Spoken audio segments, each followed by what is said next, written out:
A scuola fuori stagione di Nina Di Nuzzo Michalizzi. Mio marito sapeva quanto avevo sofferto per quella scuola che avrei voluto frequentare e non avevo potuto. Mi tornò in mente quando eravamo sposini e lui mi consolava a suo modo. Se avessimo i soldi, ora tu ti potresti iscrivere a scuola. E me l'avrebbe consentito di sicuro, ma ci mancava tutto allora, non avendo spesso nemmeno le cose più necessarie e indispensabili. Perciò, altro che scuola, e ancora una volta ho dovuto accantonare quel desiderio, mettendo a tacere quell'aspirazione per sempre, come a malincuore ero convinta. Ed ecco che adesso all'improvviso, dopo tanti e tanti anni, inaspettatamente si presentava l'occasione e lui non voleva lasciarmela sfuggire.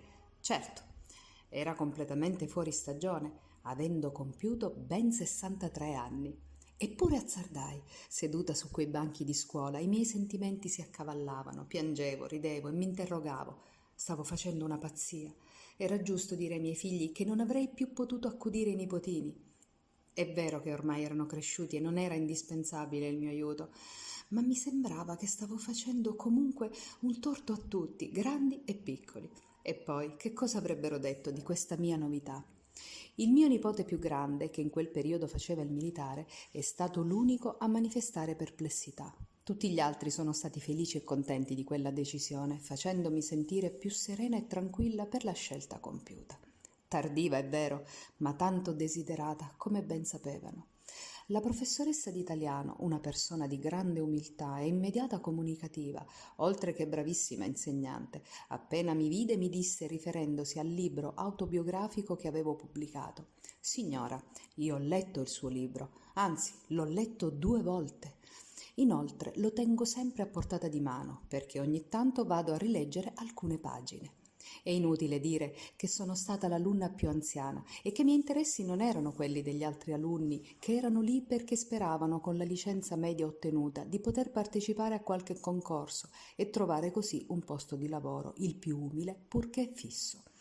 A me tornare sui banchi di scuola e respirare l'aria dell'ambiente scolastico sono serviti per ben altri scopi e motivi.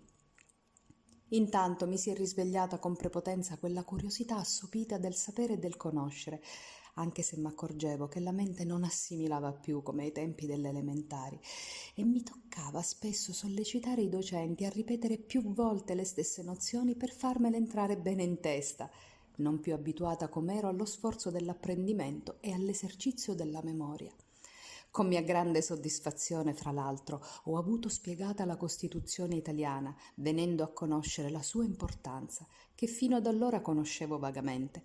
Ne ero orgogliosa ed entusiasta e avevo preso tanta consapevolezza del suo valore che mi proponevo di approfondire l'argomento su libri specifici che avrei acquistato appena concluso il corso. Mi divertii a conoscere l'origine di alcune parole del nostro dialetto, derivate dall'arabo, dal greco, dal latino, dal francese, dallo spagnolo e dalle altre lingue parlate dai popoli che hanno dominato la Sicilia. Durante una di queste lezioni di storia del nostro dialetto, uno degli insegnanti mi propose: «Signora, lei che ha scritto un libro, perché non scrive un raccontino in dialetto siciliano che inseriremo in un opuscolo dove raccoglieremo i lavori che sono stati fatti durante quest'anno scolastico?» Aderii con piacere alla richiesta e tradussi in dialetto un raccontino che avevo già scritto, quello intitolato Il pullman giusto, che poi fu pubblicato col nuovo titolo L'autobus giusto. Quando mi accompagnava alle lezioni, mio marito portava con sé lenze e canne, esche e ami e mi aspettava sulla riva del mare, posta a pochi passi dalla scuola, dedicandosi alla pesca, il suo hobby preferito. Se per caso c'era brutto tempo, rimaneva paziente seduto in macchina a fare cruciverba. Quando arrivavo a scuola, il bidello, quasi dispiaciuto nel vedermi lì, sapendo gli impegni di una persona adulta, mi faceva presente che se c'era qualche impedimento non mi dovevo preoccupare di frequentare con assiduità e che mi bastava di farlo saltuariamente. Lo stupivo rispondendogli che io la scuola la frequentavo perché mi interessava e non c'erano né impegni né sacrifici capaci di costringermi a saltare anche una sola lezione. Ma lui non poteva capire e tornava a darmi gli stessi consigli, come se recitasse una litania, pensando di farmi un piacere. Ho vissuto un periodo bellissimo, anche per l'armonia che si era creata fra noi tutti, alunni e professori. A turno portavamo dei dolcini per i momenti di ricreazione e gustandoli ci rilassavamo dalle fatiche dello studio. Fra le tante discipline che comprendeva il corso, oltre alle materie prettamente curriculari, c'era pure il teatro, il ricamo e il rammendo, il dialetto e la scuola di taglio. Mi venne spontaneo dire che di quest'ultima io avevo il diploma che mi abilitava a insegnarla. Così il professore responsabile dei corsi lanciò l'idea che, visto che ero una corsista, non occorreva ricorrere a chissà chi e potevo tenere io quel genere di lezioni. Fu così che ogni lunedì mi trasferivo in un'altra aula a salire in cattedra e diventare professoressa per 2 ore, per poi tornare nel mio banco di alunna. Provavo una grande soddisfazione che negli anni seguenti aumentò ancor di più quando la scuola mi ha chiamata per fare l'insegnante di taglio e cucito durante i successivi corsi. Ebbi modo anche di imparare qualche parola d'inglese, lingua così importante in questi tempi di globalizzazione per poter comunicare con la maggior parte della gente. Arrivò a giugno il giorno degli esami, eravamo tutti tesi e tremanti e coincise col mio onomastico.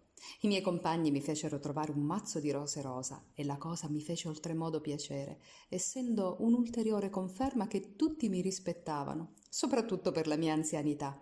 Seduta a quel tavolo proclamai: «Esimi professori, mia nonna diceva, cucuzze e mulune a tempo e stagioni, zucchine e meloni a tempo d'estate, cioè nella loro stagione.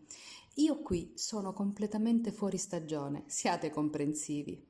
Fu il modo che mi inventai per sdrammatizzare il clima teso, non per accattivarmeli o chiedere indulgenza.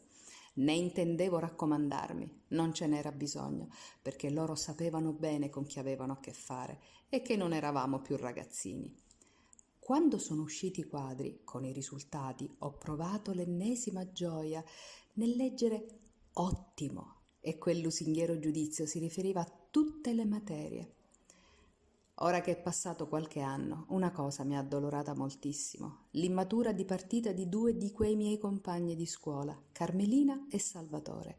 Ricordo rattristata che questi, che per l'età poteva essermi figlio, era stato emigrante in Germania, aveva 2 figli e arrivava sempre con qualche minuto di ritardo perché lavorava nei campi.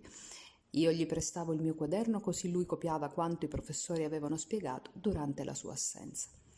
La mia licenza media, grazie a mio marito e all'amico Massimo, oltre ad arricchirmi di un'altra esperienza, facendomi anche conoscere tante splendide persone, serve a farmi vergognare un po' meno quando mi tocca compilare il mio curriculum.